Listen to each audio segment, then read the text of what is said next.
je suis aujourd'hui avec Sylvia Grandperrin et je vous emmène dans l'univers des bijoux. Sylvia est créatrice de bijoux et elle nous montre tout de suite comment réparer un collier quand vous l'avez cassé. Alors en fait, il s'agit d'un collier enfilé, c'est-à-dire la partie enfilée d'un collier qui a été cassé. Alors de chaque côté, à l'endroit où le fil câblé est rattaché aux pierres ou aux perles, il y a donc deux puces à écraser et pour masquer ces puces, on met ce qu'on appelle un cache-nœud. Je coupe le fil carrément, voilà. Je mets de côté le cache-nœud de façon à le réutiliser lors de la réparation.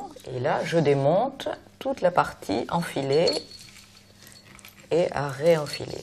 Alors de l'autre côté, même exercice, et je retire la partie abîmée du collier que je vais devoir remplacer. Je prends donc du fil câblé neuf, je place le cache-nœud, ensuite les deux puces à écraser, deux parce que c'est plus solide qu'une, et je vais ensuite passer le fil dans l'anneau et repasser le fil dans les deux puces à écraser et dans le cache-nœud.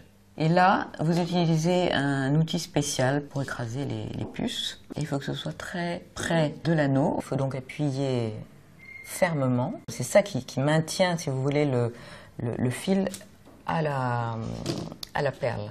Refermez délicatement le cache-nœud de telle sorte que les puces à écraser ne soient pas visibles parce que ce n'est pas spécialement esthétique. Alors, comme c'est assez difficile de passer le fil et puis d'arriver pile dans l'axe, l'orifice de l'autre côté, il y a une petite astuce qui consiste à prendre un morceau de fil câblé, de le plier en deux, de le resserrer au maximum à l'extrémité ici, de façon à voilà, le rendre bien rigide. Et maintenant, nous allons procéder à l'enfilage des perles. Vous introduisez le fil plié en deux, vous faites passer le fil principal et je tire comme ça.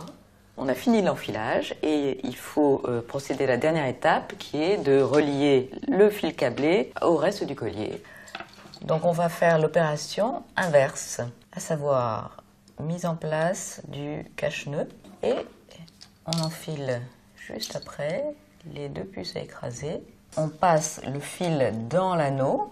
Et là, c'est une partie un peu délicate parce qu'il faut tendre le bijou à ce moment-là. Et il faut faire ça de telle sorte qu'il n'y ait pas de jeu. Vous repassez dans les deux puces à écraser, dans le cache-nœud, et vous vous arrangez pour faire ressortir le fil au moins dans une perle.